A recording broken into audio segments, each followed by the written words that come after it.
NASA has analyzed Artemis 1. Canadian kids discovered something that NASA didn't know. Was there a dark Big Bang? All this and more in this week's episode of Space Bites. It's been several months since Artemis 1 returned to Earth, and NASA has been spending this time poring over everything they learned during the mission. They downloaded 155 gigabytes of data off of the Orion capsule, which recorded over 120 different tests and experiments to simulate what it would take to send humans on the exact same trip around the moon. And so how did everything do? Well, from the Space Launch System side, everything went perfectly. The launch was perfect, the translunar injection was perfect, the separation of the Orion capsule, all of this was perfect. What wasn't perfect was the damage to the ground systems, and we had reported on that, and now we know in great detail what happened. A lot of the fuel lines and coolant lines that were feeding to the rocket system were damaged or destroyed. 60 separate panels covering electronics, various instruments were destroyed. Elevators and blast shields were destroyed. So there was a lot of damage, and NASA has analyzed the damage that happened. They are in the process of making their repairs and upgrading all of the parts that weren't able to handle the force of the launch. So based on this information, NASA is confident that they're going to be queuing up the next launch of Artemis 2, for the fall of 2024. They won't be following the same trajectory as Artemis 1, which took this really long flight out and around the moon.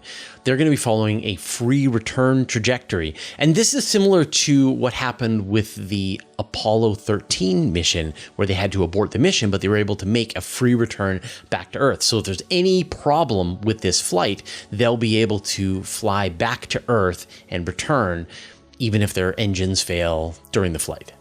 Now, we did a whole episode just on Artemis 1, went into great detail about every phase of the mission. So if you want more information about what happened during Artemis 1, we'll put a link in the show notes, and I'm sure there'll be a card around here somewhere. Canadian kids discovered something that NASA didn't know. All right, this is super cool. A group of Canadian students aged between 9 and 12 made a surprising discovery about epinephrine. And this is something that NASA didn't know. What happened was this group of Canadian students were participating in a NASA program to send small payloads on balloon flights. And they wanted to know what would happen to epinephrine, or, we think about the EpiPen that's used to counteract when someone's having an allergic reaction. And they wanted to know what would happen if you put epinephrine into space. What would the effect be? They extracted some of the material out of an EpiPen, and they also provided a pure sample of epinephrine. And they put those both on a balloon flight that flew up to a high altitude. And then when they recovered it, what they discovered was that 87% of their sample was still epinephrine, but 13% had turned into benzoic acid, which is poisonous. So what this means is that epinephrine sent to space is interacted with by cosmic radiation and changes over time into this benzoic acid. So you want to be very careful if you're going to be giving an EpiPen to an astronaut while they're in space. You got to make sure that the sample isn't very old, or more importantly, that the sample is protected in some way. And actually, for the kids' next plan, they're going to try to design some kind of case that can protect epinephrine while it's in space from this cosmic radiation. So good job, kids. This is awesome. Could there be a dark Big Bang?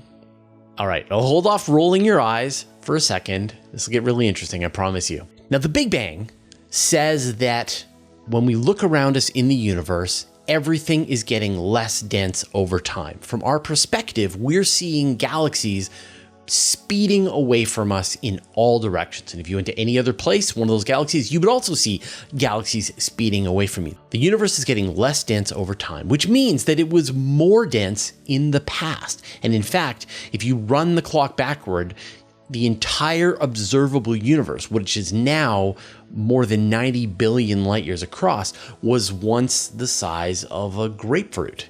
Earlier than that, astronomers think there was this process called inflation that rapidly expanded the size of the universe and then carried over into the Big Bang that we see today. One of the big challenges is, where did dark matter come from? we now know that it is the majority of the matter in the universe, or maybe it's that we don't understand gravity at the largest scales. Either one is fine. But the question is, where did this dark matter come from? And for the longest time, astronomers tried to integrate inflation into the Big Bang that included both regular matter and dark matter. So instead of trying to integrate dark matter and regular matter into the Big Bang, astronomers are proposing that there was two side-by-side Big Bangs. There was the regular Big Bang, the one that is expanding all of the regular matter that we see in the universe, but there was also a dark Big Bang that was responsible for the dark matter. And like, why would you want to do this? Right? And the reason is because then you can uncouple these two processes from the inflation that came before it. That you can have these two lines that connect outward into the universe, each of which has its own rules and evidence. And evidence is the key. So if they're right, then there should be primordial gravitational waves. They're actually very strong that are still present in the universe, expanding in all directions. And with our current techniques, this could be detectable. The way you would detect this is with the pulsar timing network. And this is this amazing network of pulsars that are out across the universe that astronomers have been watching for decades. And in theory, as gravitational waves pass by these pulsars, the pulsars will shift ever so slightly in their position from our perspective. And over time, with lots and lots of observations, this should be detectable. So they've made a prediction that there was a dark Big Bang that was responsible for generating the dark matter. They have provided a method that you could use to discover if this is true or not. You should be able to see a very specific kind of signal in the pulsar timing array. And if they do find this, then this could be more evidence of this other dark Big Bang. China has built a monster fuel tank. As we've talked about many times, China is planning to send humans to the moon over the next decade. And to do this, they have to build an entirely new, super heavy rocket. They're calling it the Long March 9. And this is going to be a monster of a rocket compared to all of the rockets that they currently use today. It will be capable of lifting about 140,000 to 150,000 kilograms into low Earth orbit. It'll have 26 liquid methane, liquid oxygen engines on board. They claim that they're going to be building a reusable first stage and maybe even a reusable second stage. And again, this thing is big. It'll be wider than the Saturn V, wider than Starship, probably about the same height as Starship, so it's going to be a very big rocket. And this week, the Chinese Space Agency shared an image of a new fuel tank design that they're developing. Again, this thing is 10 meters wide, bigger than the fuel tanks of any other rocket system that's ever been built. This probably isn't the final design, but it's showing you the scale of the construction that the Long March 9 is going to have. But of course, this rocket hasn't launched yet. And so it's one thing to take the estimates and promises from a rocket developer and an entirely another thing to know whether or not this thing is actually going to fly. But if this works, it will be a gigantic rocket, definitely capable of carrying humans to the moon. Japan had a launch failure. Japan has been developing their new H3 rocket for the last decade or so. They spent about $1.5 billion, and it's been tough. The goal was to develop a low-cost version of their launch platform. They've switched over to a liquid oxygen hydrogen first stage, and that's been tricky to implement. Their hope is that they can develop a platform that brings the launch costs down to be very competitive with SpaceX. Even though they've got a fully expendable rocket, they think they can charge about the same amount that SpaceX charges for a flight. They did a test this week of the new H3 rocket, and that first stage that's actually been so difficult for them to develop worked flawlessly. It was the more tried and true and tested upper stage that failed. So as the first stage wrapped up and then the second stage was supposed to take over, controllers noticed that the velocity just wasn't increasing. And so they knew that the second stage had failed. They kicked in the self-destruct system, which destroyed the upper stage and destroyed the satellite payload. So it looks like Japan hasn't nailed the H3 design yet. I'm sure we'll see another test coming soon. And speaking of Japan, we got the reveal of a new stratospheric balloon company. They showed off their new capsule this week. The company is called Iwaya Giken, and the capsule is a sphere about 1.5 meters across. And then inside, there are 2 seats crammed in. One seat is for the pilot, and so there's only room for 1 passenger on the flight. Now, the cost per flight is $175,000, so it's not going to be that cheap yet. But I've got to say, like, I've been watching these stratospheric balloon companies, and when I think about flying to orbit or flying on one of these stratospheric balloons, I think I would choose the balloon right now. You get to fly to the edge of space, like so high that you're seeing the curvature of the Earth beneath you. I'm sure you would get that overview effect while you're watching the Earth go below. But you can stand up, you're feeling Earth gravity, you can go to the bathroom, you can have a snack, and then a few hours later, you come back to Earth, you're done, you get to be home for dinner. That seems very civilized to me. So I'm looking forward to seeing how this company proceeds. A blob near the center of the Milky Way might finally have an explanation. Astronomers have been studying the center of the Milky Way and the supermassive black hole that lurks at the heart.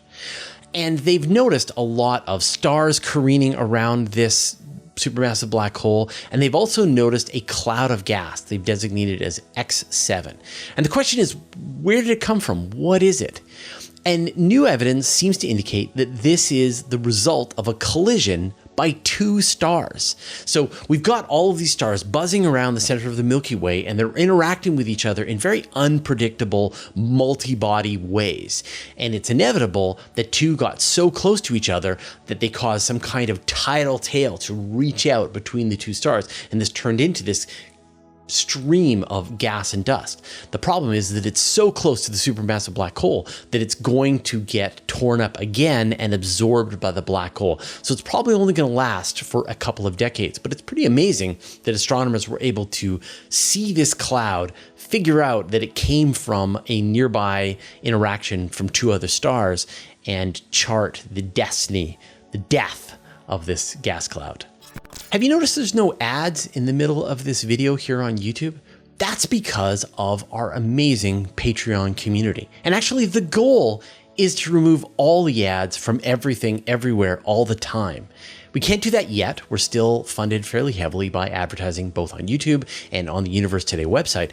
But as we get more patrons, I'm able to remove more and more ads to allow our educational content to be freely available to everybody on the internet. And you can be a part of this. If you just go to patreon.com/universetoday, you can join our amazing Patreon community and you get some benefits. I will remove all of the ads for you from the Universe Today website for life. You get advanced access to some of the videos that we do. We shout out your name in various videos, and there are other benefits. So go to patreon.com/universetoday and join this amazing community. Hubble has dropped below Starlink. We've mentioned in the past that the growing Starlink constellation is a problem from ground-based astronomers, but it turns out that Starlink is also a problem for space-based telescopes, specifically the Hubble Space Telescope. Astronomers have been tracking the number of satellite trails that show up in images from the Hubble Space Telescope, and over the last couple of years, the number has been increasing. When Hubble was first launched, it was flying at an altitude of 547 kilometers.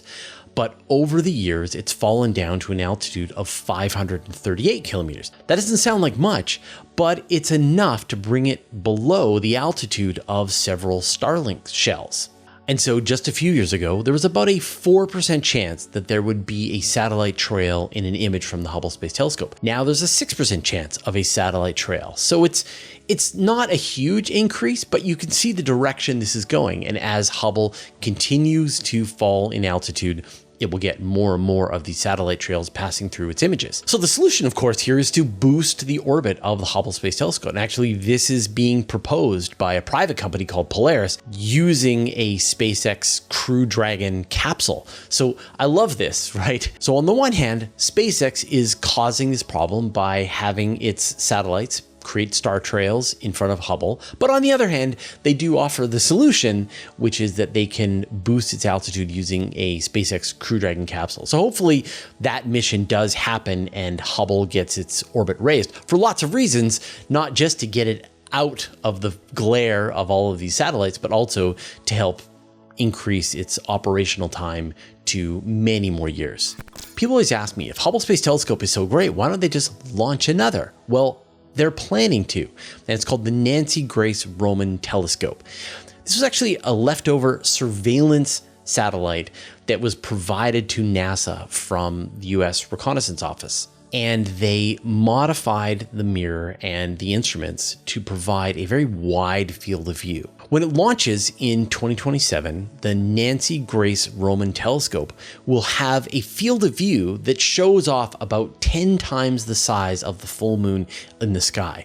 It's a field of view that is 200 times greater than what the Hubble Space Telescope can do, while still using the same mirror size. Essentially, it's just the optics for what the field of view are is different. It's a wide angle. It's a fisheye lens compared to a very telephoto lens on Hubble. And so each picture from Nancy Grace Roman will sort of be like a Hubble deep field, but instead seeing a few tens of thousands of galaxies in a field of view, it'll see 5 million galaxies with each picture. According to an estimate, it would take the Hubble Space Telescope about 85 years to do the same amount of science that the Nancy Grace Roman will be able to do in just 67 days. So this is the perfect instrument to observe a wide view of the cosmos, to see all of the galaxies that are out there to just a few 100 million years after the Big Bang. It will help us understand what role dark energy is playing in the universe, dark matter. It'll help find exoplanets and just understand the large scale structure of the universe, where astronomers have a lot of questions. Juno made a new flyby of Io. On March 1st, we got a new flyby from NASA's Juno spacecraft of Io. And this is actually the third flyby that it's made of Io, and they're planning to make 9 this year. So it's in Io mode right now. And what's really cool about this image, it was taken at a distance of about 51,000 kilometers away, which is the closest since NASA's New Horizons spacecraft flew by Io back in 2006. What's cool about this image is that astronomers were able to detect changes on the surface of Io from that old 2006 image to now. And that's because it's volcanically active. There are various volcanoes that are continuing to erupt on the surface of Io, and they're changing the landscape in real time. And so from these different images, from originally from New Horizons and now with Juno, astronomers are able to see the differences over time. We really need that mission to go to Io. It's too bad that it didn't happen. Could this be our Bright Comet? If you've been following my channel for a while, you know that I often complain about the lack of bright comets. And when I do, people say, well, what about Comet Neowise? No, Comet Neowise was fine. It was mediocre. You could just barely see it with the unaided eye. Comet Gnat, fine. It looked nice to people in the southern hemisphere, but really terrible here in the northern hemisphere. No. If you were alive back and you saw Comet Hale-Bopp or Comet Hyakutake, or even longer ago, some of the comets back in the 1960s, you know what a bright comet can be in the night sky. And the universe has been letting us down. But maybe it's going to make it up to us. Astronomers have discovered a new comet they're calling 2023 A3 Zijinshan. The comet was discovered simultaneously by the American Atlas Observatory and the Chinese Zijinshan Observatory.